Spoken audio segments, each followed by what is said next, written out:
India ஏதோ ஒரு நாள் சூப்பர் பவர் ஆயிரும்னு நினைச்சிட்டு இருந்திருப்போம். ஆனா ஏற்கனவே அந்த பொசிஷன் பக்கத்துல நாம வந்தாச்சு. ஆமாங்க, ரீசெண்டா வந்த ரிப்போர்ட்டை தான் நான் சொல்றேன். நம்ம ஆபரேஷன் சிந்தூர் இருக்குல்ல, அதுவும் நம்ம சக்தி வாய்ந்த நாடா மாறினதுக்கு ஒன் ஆஃப் த ரீசன். அது கூட நம்ம இந்திய பகுதிகளை பாதுகாத்துட்டு இருந்த ஐஎன்எஸ் விக்ராந்த் இப்போ ஸ்ரீலங்கால இருக்கிற மக்களை பாதுகாக்க போயிருக்கு.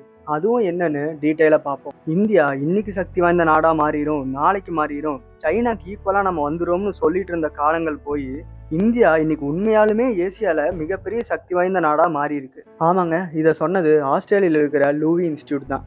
அவங்க வருஷம் ஏசியால யார் பவர்ஃபுல்லான நாடுன்னு சொல்லி கணக்கெடுப்பாங்க. இது பேசிக்கா ஒரு நாட்டோட எக்கனாமிக் growth, பொருளாதார வளர்ச்சி, பாதுகாப்பு துறையோட வளர்ச்சி, உலக அரசியல்ல இந்தியாவோட மதிப்பு என்ன அப்படிங்கறதெல்லாம் பார்த்துதான் பாயிண்ட்ஸ் போடுவாங்க. இப்ப இந்த Lowy institute 2025 Asia power index வெளியிட்ட ரிப்போர்ட்ல இந்தியா 3வது இடத்துக்கு வந்திருக்கு. 2024 ஜப்பானுக்கு பின்னாடி 4வது இடத்துல இருந்த இந்தியா இப்ப ஜப்பானை பின்னாடி தள்ளிட்டு நாம 3வது இடத்துக்கு வந்திருக்கோம். இது டோட்டலா ஏசியால 27 நாடுகளை கணக்கெடுத்து வந்த ரிப்போர்ட். இதுக்கு என்ன காரணம்னா நம்ம ஆபரேஷன் சிந்தூர் தாங்க. நம்மளோட இந்த ஆபரேஷனுக்கு அப்புறம் இந்தியாவோட ரேஞ்சே வேற. நம்ம பிரம்மோஸ் ஸ்கெட்ச் போட்ட இடத்த சொன்ன நேரத்துக்கு துல்லியமா போய் அடிச்சிருக்கு. Thanks to Russia. நம்ம இந்தியாவும் ரஷ்யாவும் சேர்ந்து தயாரிச்ச பிரம்மோ இப்போ உலகத்துல இருக்க எல்லா நாடுகளும் இதை வாங்க ஆர்வமா இருக்காங்க. இதோட பிரிசிஷன் ஸ்ட்ரைக்கும் எந்த ரேடார்லயும் சிக்காம ஏர் டிஃபென்ஸ் சிஸ்டம் கிட்டையும் மாட்டாம போய் அடிச்சிருக்குன்னா இது நமக்கு கிடைச்ச பிரம்மாஸ்திரம் தாங்க. அதுக்கப்புறம் இந்தியாவோட டிஃபென்ஸ் எக்ஸ்போர்ட் பிரம்மோஸை பிலிப்பைன்ஸுக்கு கொடுத்துருக்கோம். நம்ம பீகார்ல தயாரிச்ச மிலிட்ரி ஷூ இப்ப ரஷ்யன் ஆர்மியில யூஸ் பண்றாங்க.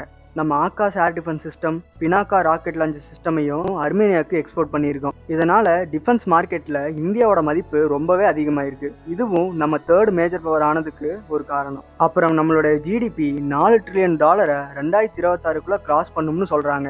ஏன்னா நம்மளுடைய யூபிஐ டிஜிட்டல் பேமெண்ட் உலகத்தையே உத்து பார்க்க வச்சிருக்கு. பெரிய பெரிய ஹோட்டல்ல இருந்து சின்ன சின்ன கடைகள் வரைக்கும் எல்லாருமே டிஜிட்டல் பேமெண்ட் தான் யூஸ் பண்றோம். அது கூட யங் பாப்புலேஷனும் இந்தியாவில் அதிகமா இருக்கிறதுனால இந்த சக்தி வாய்ந்த நாடுகள் லிஸ்ட் இந்தியா 3வது இடத்துக்கு வந்திருக்கு. நாம இப்ப சைனாக்கு அடுத்தபடியா தான் இருக்கோம். இன்னும் கொஞ்ச நாள்ல நம்ம சைனாக்கு ஈக்குவலா வந்துருவோம். நம்ம இந்தியாவோட பிரைட் ஐஎன்எஸ் விக்ராந்த் இப்ப ஸ்ரீலங்காக்கு போயிருக்கு. கூடவே ஐஎன்எஸ் உதயகிரியும் போயிருக்கு. என்னடா சொல்ற, இந்தியாவுக்கும் ஸ்ரீலங்காவுக்கும் ஏதாவது பிரச்சனையானா? இல்ல, இப்ப தித்து வாங்குற புயல் இலங்கையை தாக்கி இருக்கு. அதே புயல் தான் தமிழ்நாடையும் தாக்கி இருக்கு. சென்னையில நிறைய இடங்கள்ல மழை அதிகமா பெஞ்சுக்கிட்டு இருக்கு. இங்கேயே எப்படின்னா அப்ப இலங்கை எப்படி பாதிக்கப்பட்டிருக்குன்னு பாருங்க. கிட்டத்தட்ட 25,000 வீடுகள் அடிச்சுட்டு போயிருக்கு. இது வரைக்கும் ஃபிளட்னாலையும் மண் சரிவுனாலையும் 350 பேருக்கு மேல இறந்து போயிருக்காங்க. 218 பேர் காணாமையும் போயிருக்காங்க. இதனால ஸ்ரீலங்கா ஸ்டேட் எமர்ஜென்சியை அனௌன்ஸ் பண்ணியிருக்காங்க. எந்த நாட்டுக்கு உதவினாலும் முதல்ல போய் நிக்கிற நாடு நம்ம தான்.